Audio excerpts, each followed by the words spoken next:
This is the 2016 AP English Language and Composition FRQ Argument Essay Response. Again, this is the final essay of the 3 that you are required to write, and though ideally you would have 40 minutes left, we know that sometimes that gets shaved down to 38 or 37 minutes. As a reminder, you should be timing yourself with each response. You don't want to find yourself in a position where you only have 30 minutes to write this essay response, okay? In some ways, the argument essay sometimes feels the easiest because you get to draw from your own knowledge bank. You can use any source you want to defend your claims. But in other ways, for some people, it might actually be the most difficult because with the first 2 essays, the synthesis sources are given to you to help generate ideas. And the second essay, the rhetorical analysis, the devices are there. You just have to find examples and then analyze their purpose. Okay, so for some, this one is the easiest. For others, it might be the most challenging. The most important thing to do when you are looking at the argument prompt is to identify specifically your task. You're usually being asked to either defend or challenge or qualify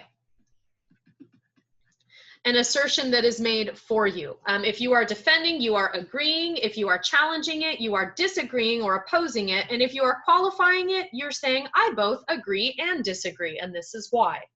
Qualifying can sometimes take a little bit more effort. So just be sure if you choose to qualify that you can very aptly demonstrate why you defend, but why you challenge, where the difference lies. Okay. In 1891, Irish author Oscar Wilde, 1854 through 1900, observed, "Disobedience in the eyes of anyone who has read history is man's original virtue.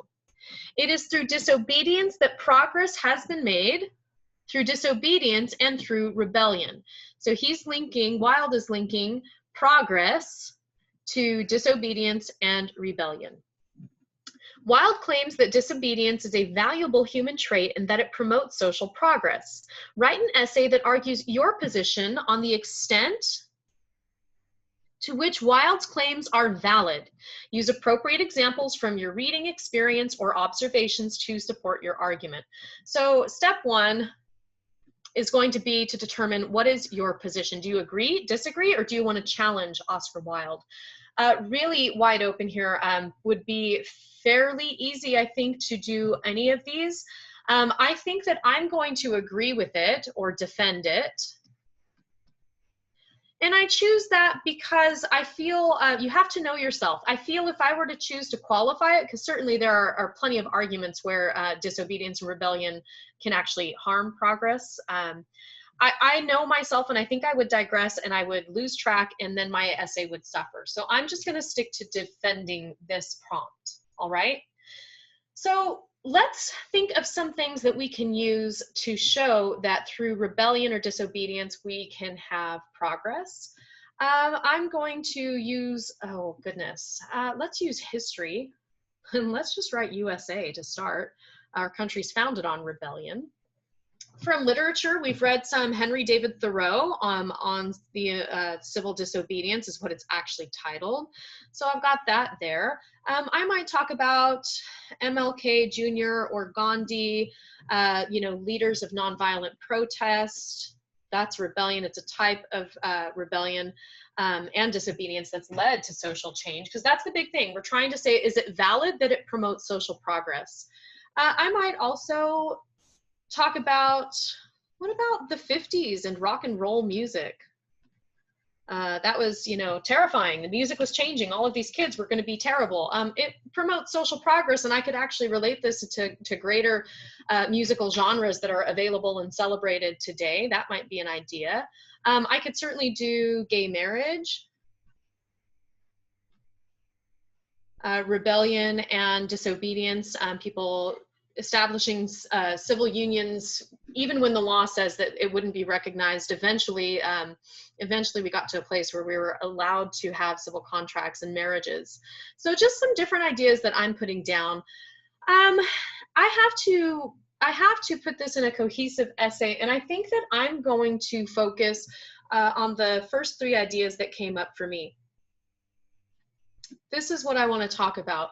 And I think I'm going to talk about how, because I have to cloak it in this part here, don't forget, promote social progress. I'm going to talk about how rebellion and disobedience can protect us from tyrants, how it's important. If you've read Civil Disobedience by Henry David Thoreau, then you know it's important for an individual to be able to stand up for what he or she believes is just and right. And then I think I'm more familiar with Martin Luther King Jr. I might refer to Gandhi, but I think I'm going to talk about nonviolent protest and the social progress that resulted from MLK Jr. and the civil rights movement. Okay. Now, I'm going to, just as my skeleton outline, working thesis, I'm going to put civil disobedience and rebellion are necessary because, let's say, they can protect from, I said tyrants, so let's say tyranny. Those are two ends. I know it doesn't look like it. Maybe allow citizens to stand up for what's right. And then let's say protect freedom for all. So this is a working thesis. For this example today, I'm actually going to show you how to take your working thesis and how to put that into an actual introduction with a context and iron out the kinks of your working thesis. But before I do that, body paragraph 1, body paragraph 2, body paragraph 3. Paragraph 1 is going to be about tyranny. Paragraph 2 is going to be about justice and morality for the individual. I'm just going to write individual justice. And 3, we'll put freedom / rights for all. In the first body paragraph about tyranny, I'm actually going to look at the history of the country. I'm going to put the Revolutionary War, Britain trampling rights, and we're going to talk about how we had to disobey royal edicts or declarations, things like that. And we had to use rebellion to separate and ultimately protect ourselves. How does this promote social progress? Because it enabled a free democracy. Okay, that's really important. Don't lose sight of what you're trying to defend. You're not just saying that, yes, rebellion and civil disobedience are okay. You're saying they're okay because it helps promote social progress, right? Let me go back. Look again. You are trying to argue the extent to which Wilde's claims are valid, and his claims are that disobedience and rebellion promotes social progress. Okay, you've got to put the pieces together to make sure you are answering on target. So there are my ideas as outlined for that first body paragraph. When I talk about the importance of individual justice, I might talk about the individual's moral code, their beliefs, and that sometimes you have to go against what your government or your county or your neighbors or your religion are telling you to do in order to do what you think is right. So let's go ahead and put rebellion / civil disobedience to protect your rights. And I'm actually going to use Henry David Thoreau's civil disobedience for this. And this is where he refuses to pay taxes to a government that is paying and fighting in the Mexican-American War and still enslaves people, because that contradicts his beliefs of what's just and right. So refuses to pay taxes because Mexican-American War and slavery. Why pay money so that you can put the money here and here? Okay. So that's going to be something I do. Now, how does this promote social change, social justice? I might even talk about how once you have someone who's written the literature, who's gone to jail, who has suffered individually for something, it brings more attention to that person's plight, cause, or the injustice that's being done. Okay, so we're going to put reveals the scope of injustice. So these are the takeaways, right? When we're trying to say how our body paragraph, what we're saying here, how does it promote social change? Down there. How does civil disobedience for individual justice promote social change? It reveals the scope of injustice and can incite others into action. Okay. That leads us to our final body paragraph here.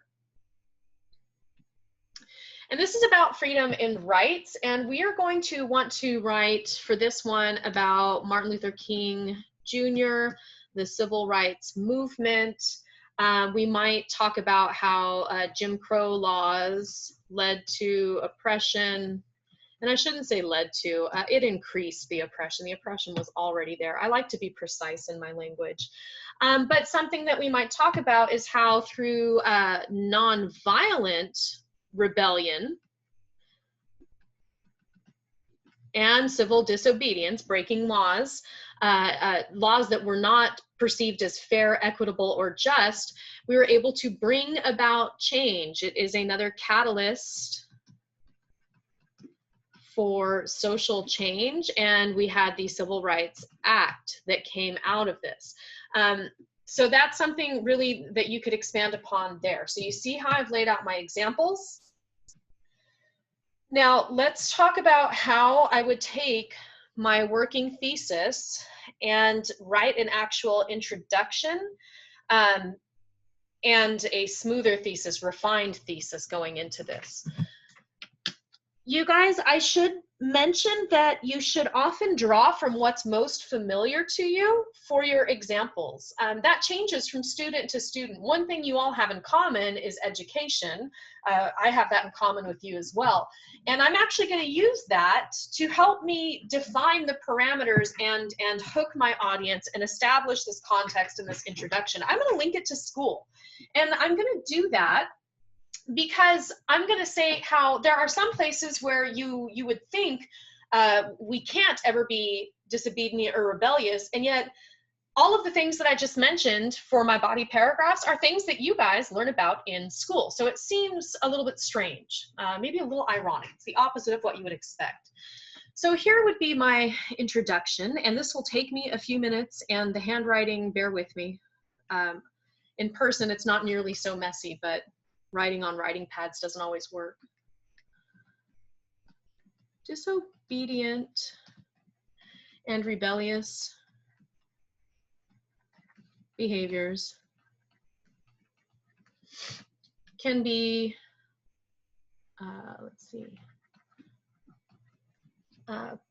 let's say pernicious.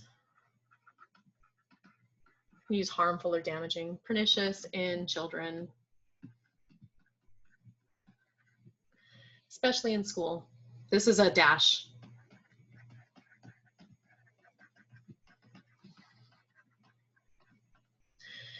And then let's give examples of that. Ignoring teachers, disrespecting staff,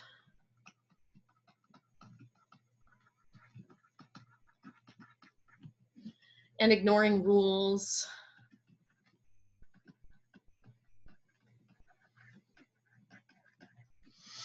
Are surefire ways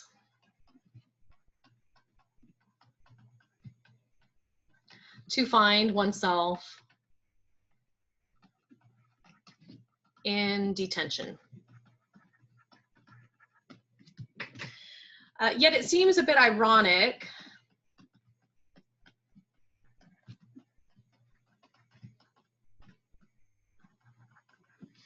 that school the very institution in which following rules is a must,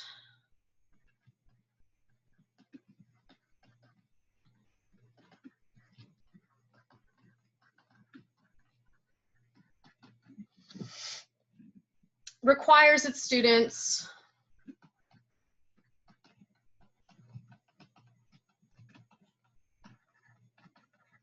to focus on the history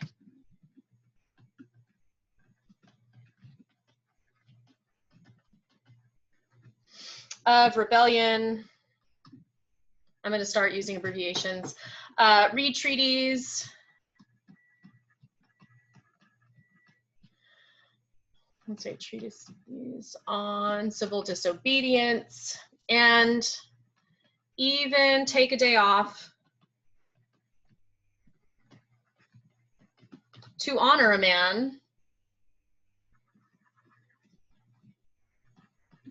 whose nonviolent protests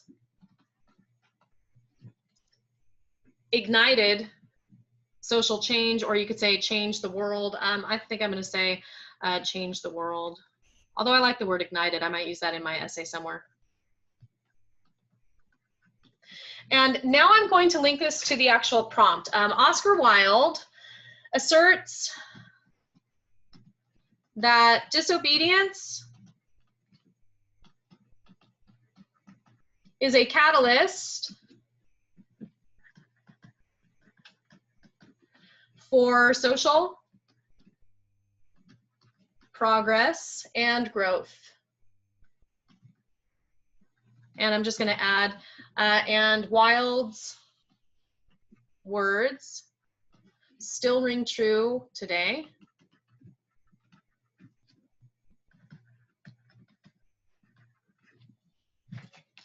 Okay. And here's where we need to put our thesis. So I'm going to say used judiciously. And I like doing this here. I'll change colors for just a moment, because this is going to enable me to have a concession or a counter argument. I'm going to be able in one of my body paragraphs to give an example of when rebellion or civil disobedience are not used judiciously and the consequences that can occur because of that. So I'm going to say used judiciously, civil disobedience and rebellion can protect society from tyranny. That's my first body paragraph. Enable citizens to stand up for their just beliefs and protect the rights, and freedoms of all. Okay. So this is the first time I've taken the time to feed you what an introduction with a thesis for the argument essay might entail. Now, if you have time after your essay, even a minute or so, you like to go back and look at anything that you would need to revise. Hopefully you have a couple of minutes, a minute or two at the end of each one that you can look over. Because I can tell you, as I was writing this out, I realized I said ignoring teachers, disrespecting, and then ignoring rules. So I would actually probably come back and I would change this to defying teachers, because we like to vary our diction. We don't like to use the same words and phrases over and over because it makes us seem simplistic, like we're not very skilled writers. Okay, so that's important. If you notice that you do that as you're writing and it's easier for you to make that correction on the spot, do so. Otherwise, make sure that you have a moment to come back and revise. Now, going back a slide, this might be where I use that use judiciously. This might be where I use that use judiciously. I might talk about, hey, it's one thing to have nonviolent protest. It's quite another to get a whole bunch of, I don't know, automated machinery, weapons, things like that, and to wage war on your own society or on another society simply because there is a disagreement of sorts. That's one of those where rebellion might not be so great. Certainly you would pursue that more if you were challenging Oscar Wilde's position or if you were qualifying his position as it being valid. But since I'm defending it, I need to address that in a counter argument or a concession. I would need to say rebellion and civil disobedience are okay when used judiciously in a way that you're not harming or maiming or killing other people or causing irreparable damage, okay? So just bear that in mind. I'll just write counter argument or concession.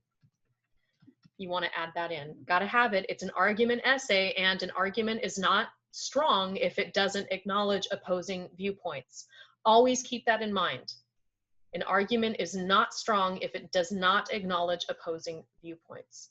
Okay, you've got the outline there, and you can pause the screen there, and you've got an example of an introduction and a thesis there, and you are ready to write.